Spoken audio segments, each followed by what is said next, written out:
혹시 요양원에 가보신 적 있으신가요? 그곳의 오후는 참 특별합니다.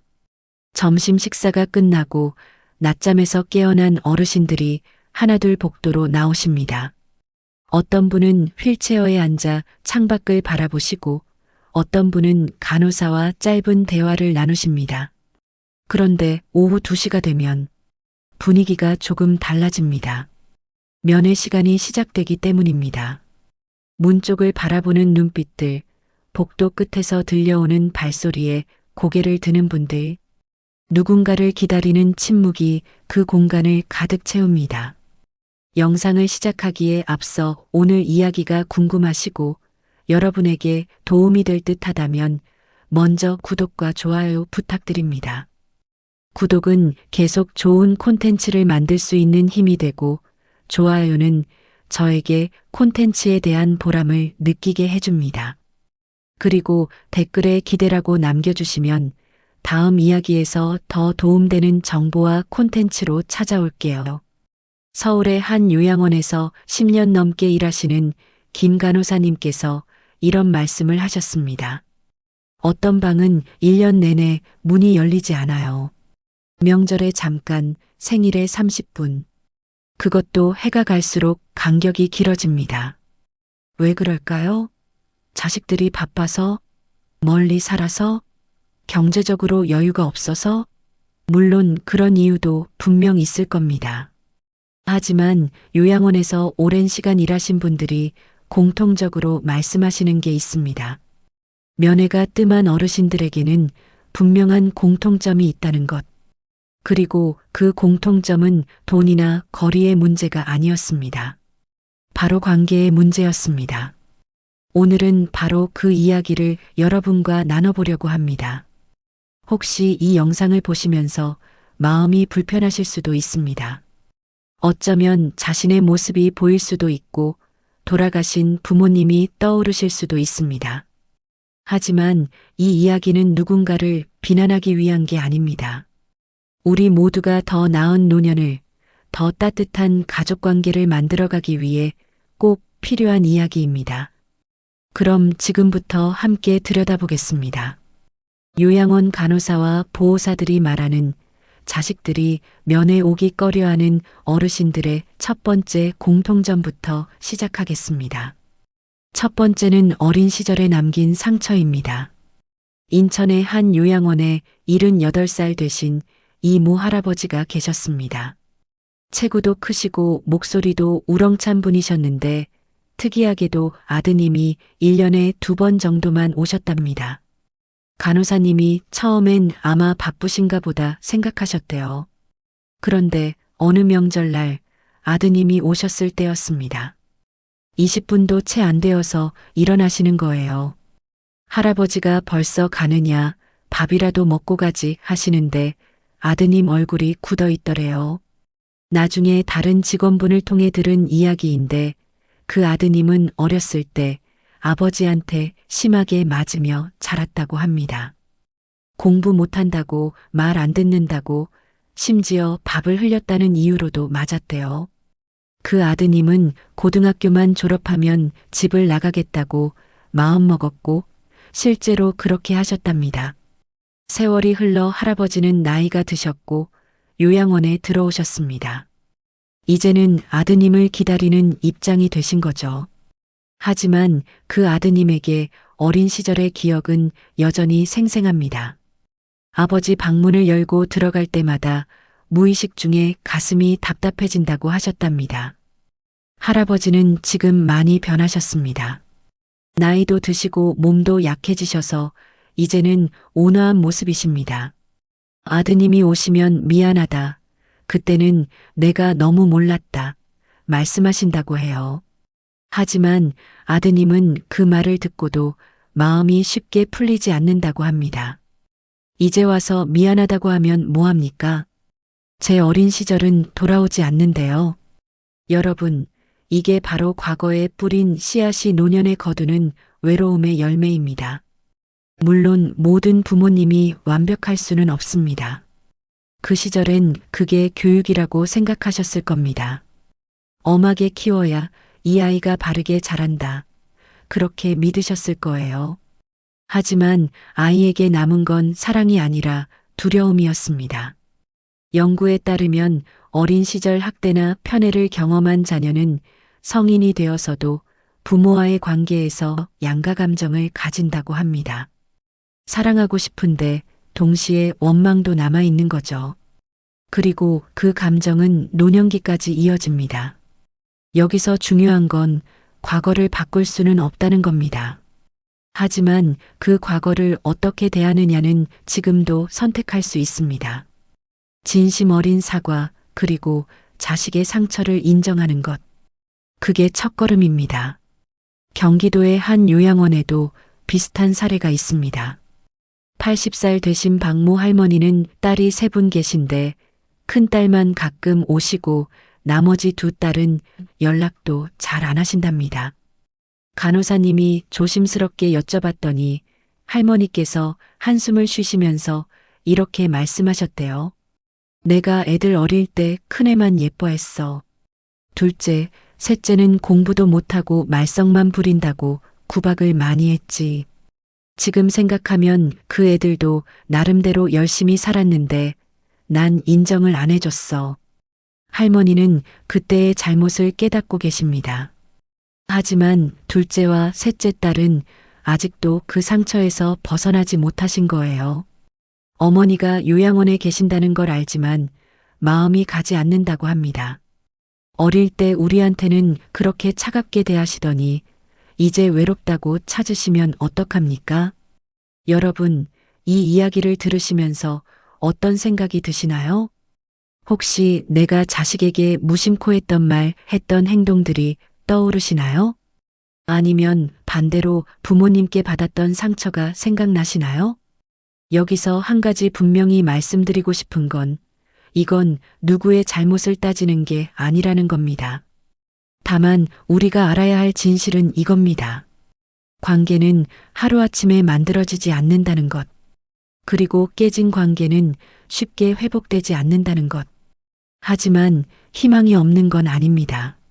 실제로 진심을 담아 사과하고 자식의 입장을 이해하려고 노력하신 어르신들은 관계가 조금씩 회복되는 경우도 있습니다.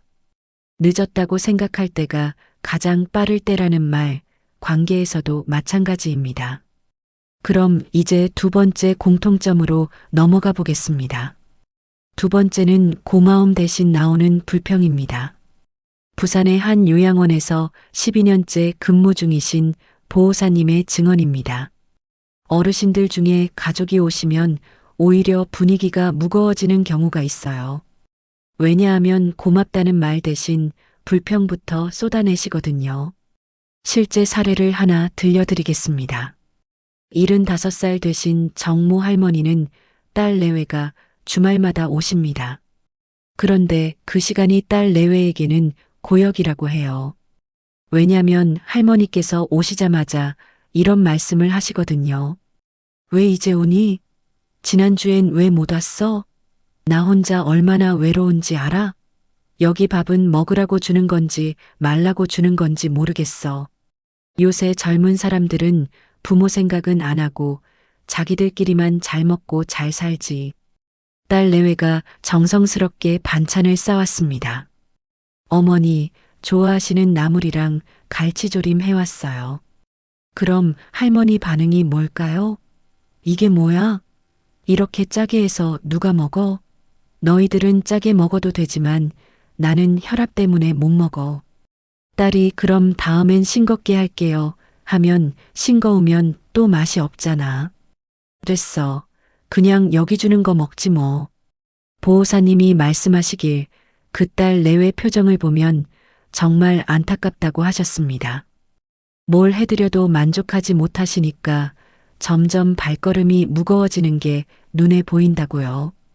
여러분 생각해 보세요. 주말에 쉬어야 하는데 멀리 있는 요양원까지 찾아오는 겁니다. 그것도 손에 반찬 가득 들고요. 그런데 듣는 건 고맙다는 말이 아니라 불평과 원망뿐입니다. 한두 번은 참을 수 있습니다. 하지만 그게 반복되면 어떻게 될까요? 대구의 한 요양원 사례도 비슷합니다. 77살 되신 김모 할아버지는 아드님이 한 달에 한 번 오십니다. 아드님은 다른 도시에 사시는데 기차를 타고 왕복 4시간을 오시는 거예요.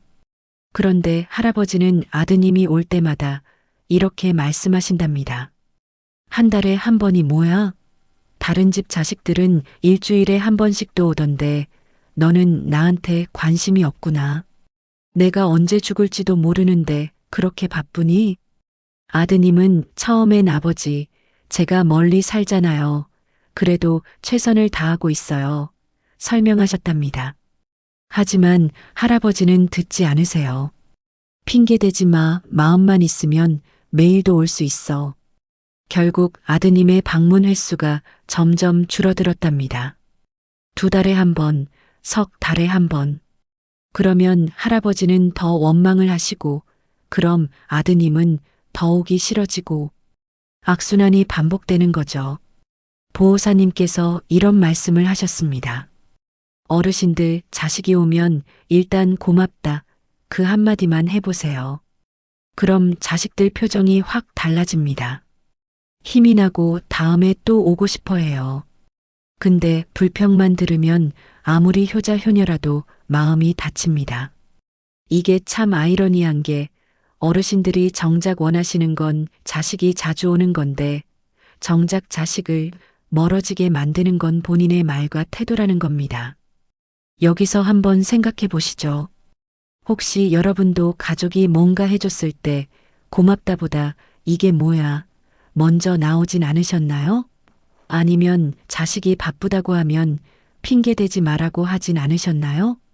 사람의 마음은 참 단순합니다. 인정받으면 더 하고 싶어지고 무시당하면 하기 싫어집니다.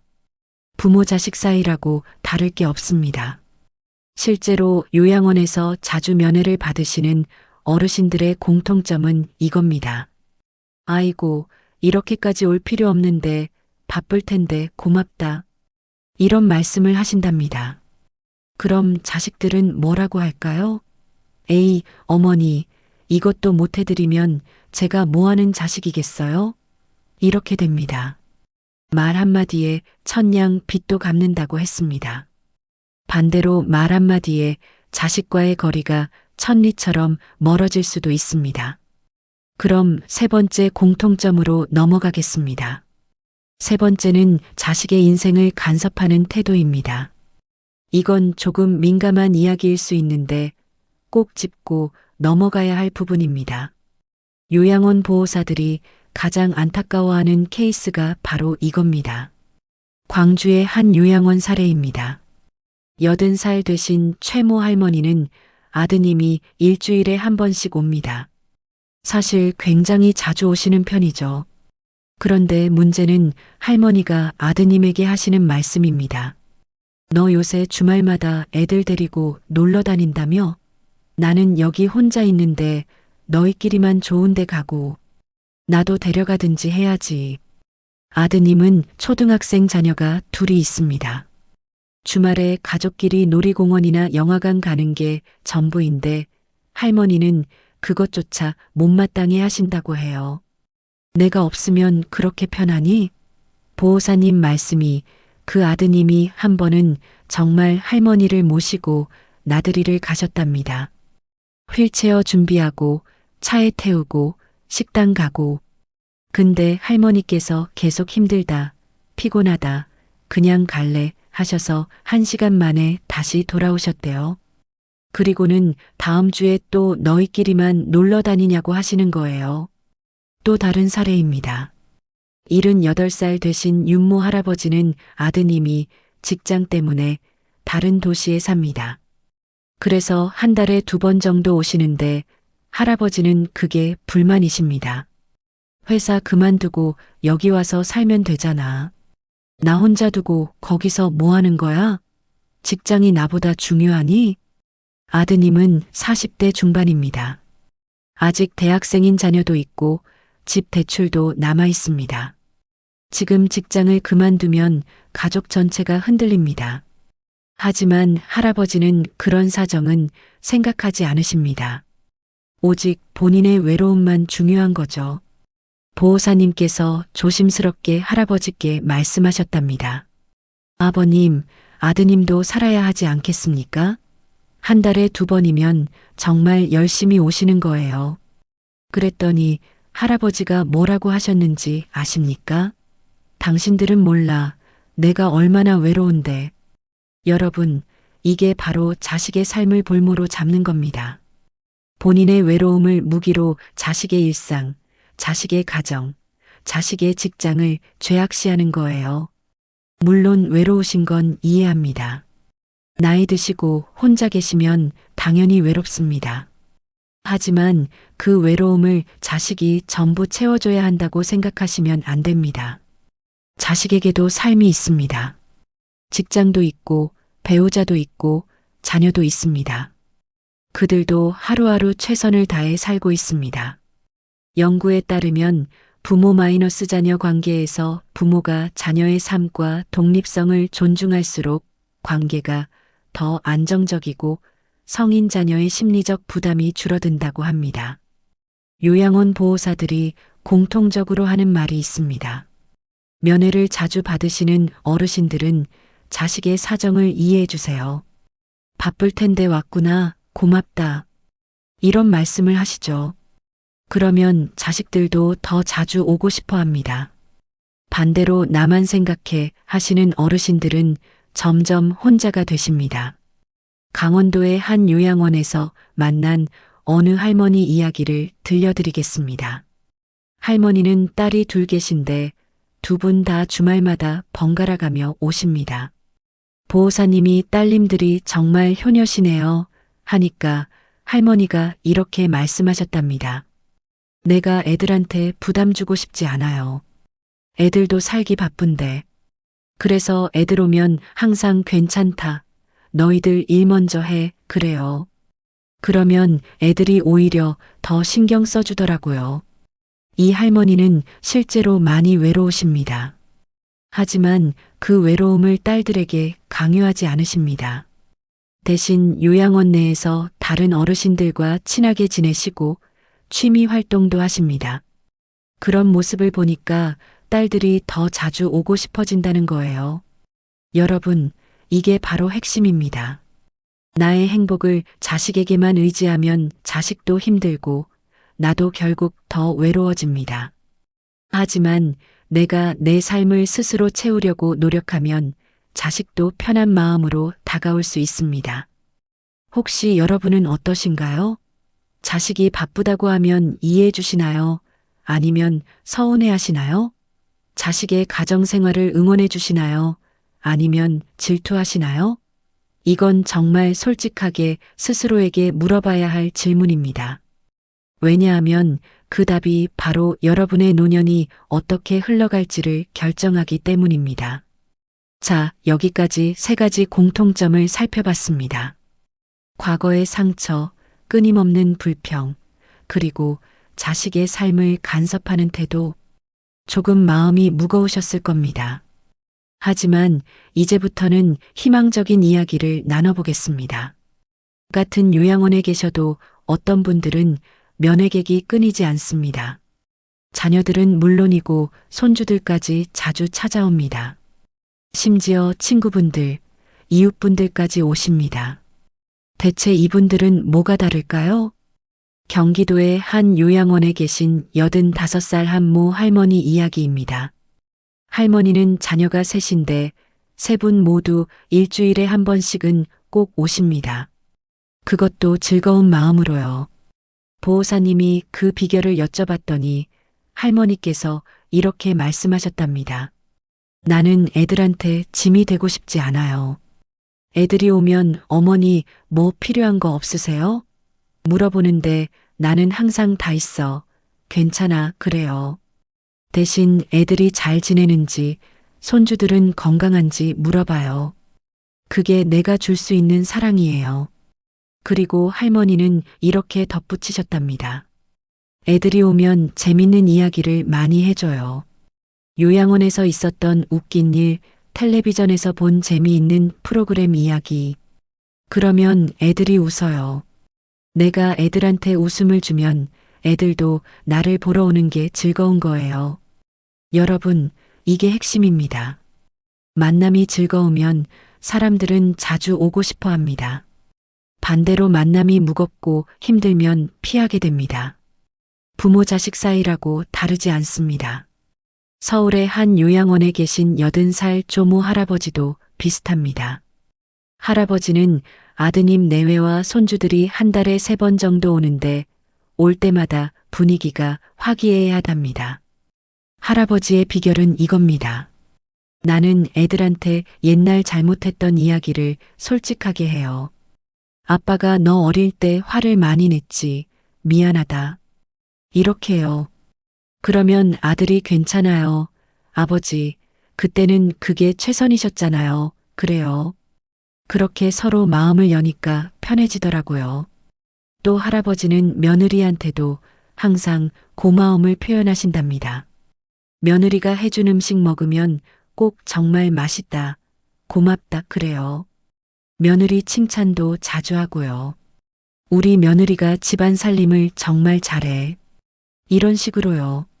그러면 며느리도 기분 좋아하고 나를 더 챙겨주더라고요. 여기서 배울 점이 뭘까요? 바로 긍정의 힘입니다. 감사, 칭찬, 인정. 이 3가지만 잘해도 관계는 완전히 달라집니다. 충북의 한 요양원 사례도 인상적입니다. 78살 되신 송모 할머니는 아드님이 멀리 사시는데도 한 달에 2번씩 오십니다. 그것도 손주들까지 데리고요.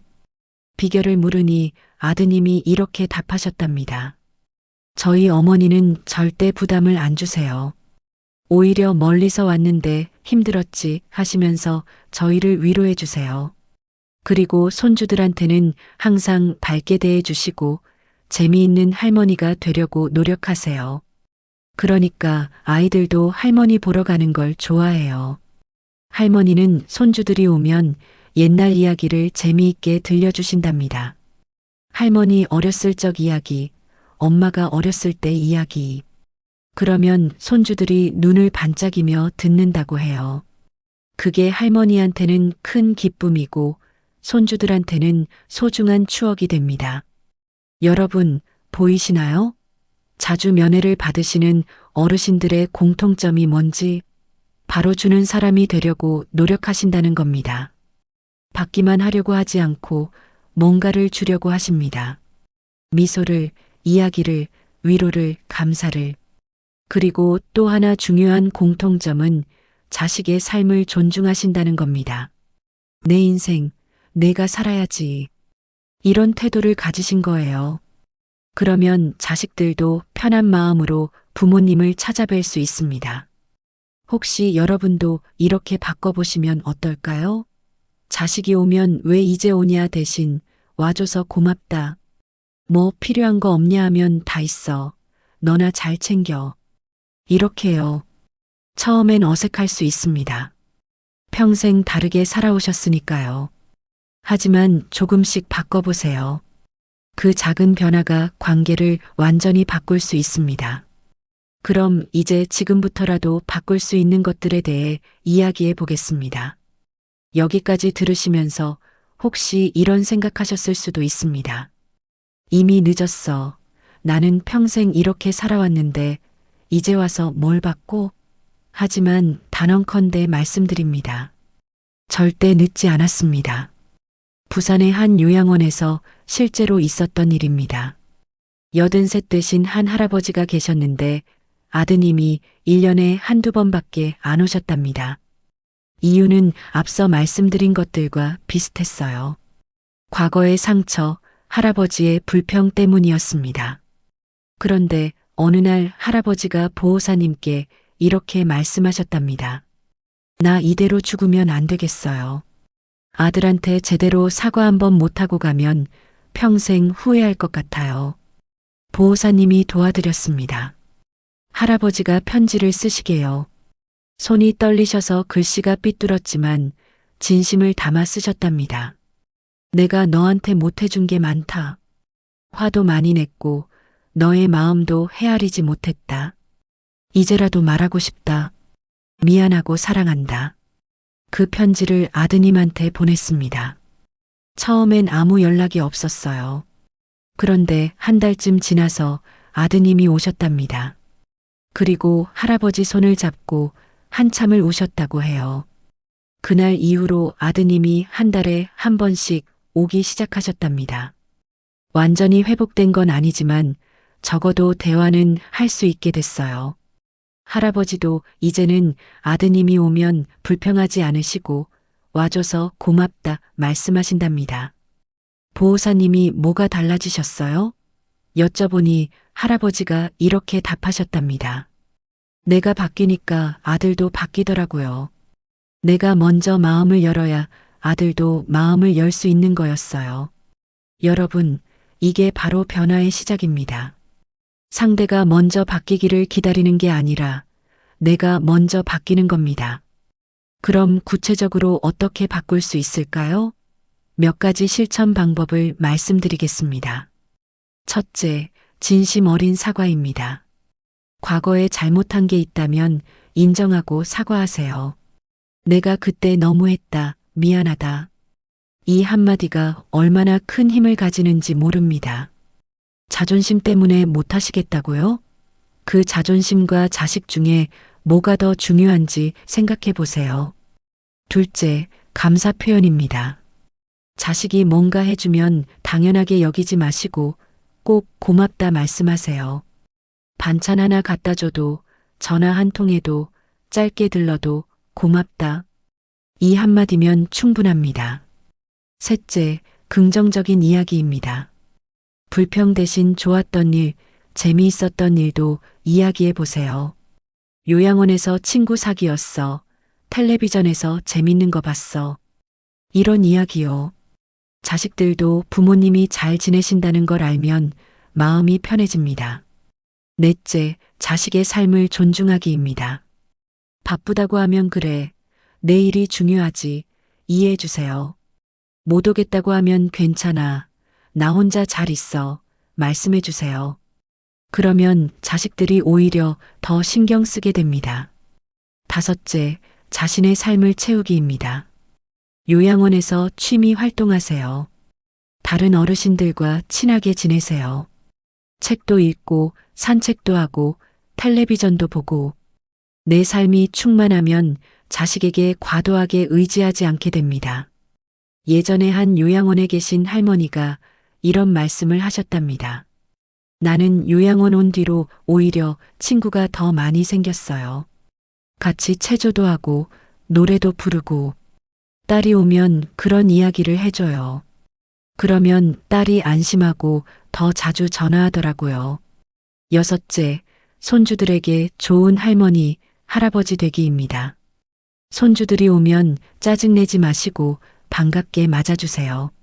재밌는 이야기도 들려주시고 작은 선물도 준비하시고 손주들이 할머니, 할아버지 보고 싶어 하면 자식들도 자연스럽게 자주 오게 됩니다. 일곱째, 며느리 사위 챙기기입니다. 자식만큼이나 며느리 사위도 중요합니다. 그분들한테 고마움을 표현하시고 인정해 주세요. 고생이 많다. 덕분에 우리 아들이 잘 산다. 이런 말 한마디가 그들의 마음을 움직입니다.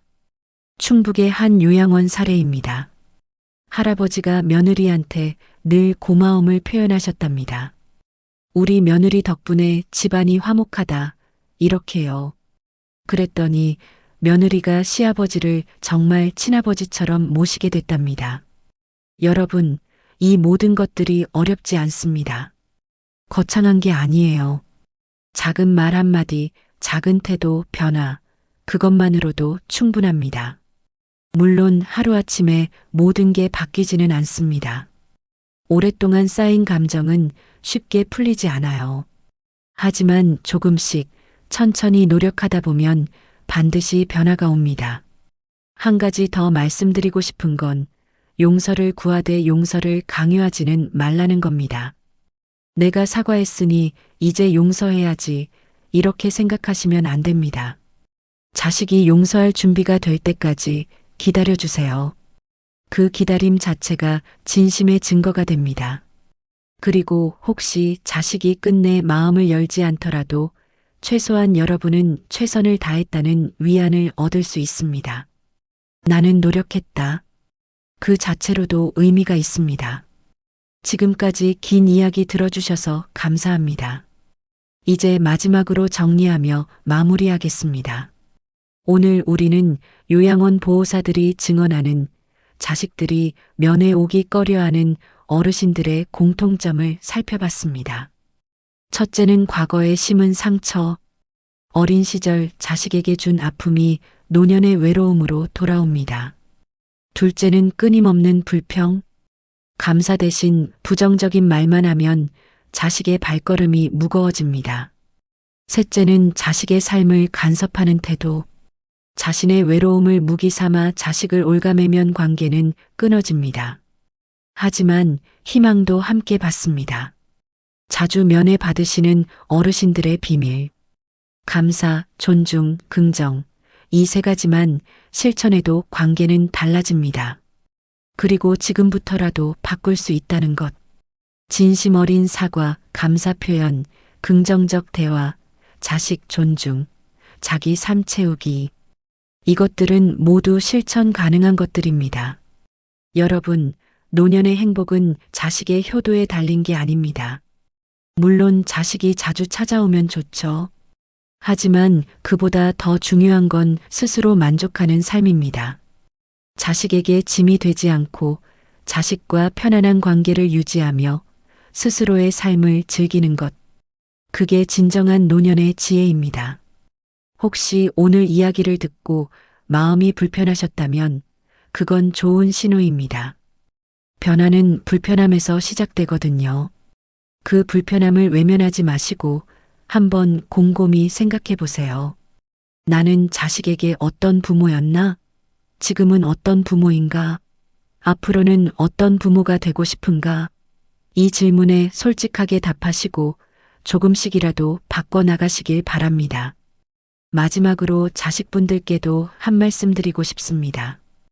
혹시 이 영상을 보시는 분 중에 부모님과 관계가 불편하신 분 계시다면 부모님도 완벽한 사람이 아니라는 걸 기억해 주세요.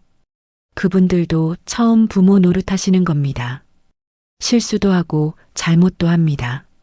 하지만 그럼에도 불구하고 가능하다면 용서의 기회를 한 번 더 생각해 보세요. 물론 억지로 용서할 필요는 없습니다. 하지만 부모님이 진심으로 변하려고 노력하신다면 그 노력만큼은 인정해 주시면 좋겠습니다. 시간은 기다려주지 않습니다. 지금 결정하지 않으면 나중엔 후회만 남을 수 있습니다. 오늘 이 영상이 여러분께 작은 울림이 되었기를 바랍니다. 그리고 혹시 주변에 이런 고민을 하시는 분이 계시다면 이 영상을 공유해 주세요. 한 사람이라도 더 행복한 노년을 보내실 수 있다면 그것만으로도 이 영상의 가치는 충분합니다. 여러분의 구독과 좋아요는 더 많은 분들께 이 메시지를 전하는데 큰 힘이 됩니다. 댓글로 여러분의 생각과 경험도 나눠주시면 감사하겠습니다. 그럼 오늘도 건강하시고 행복한 하루 보내세요. 감사합니다.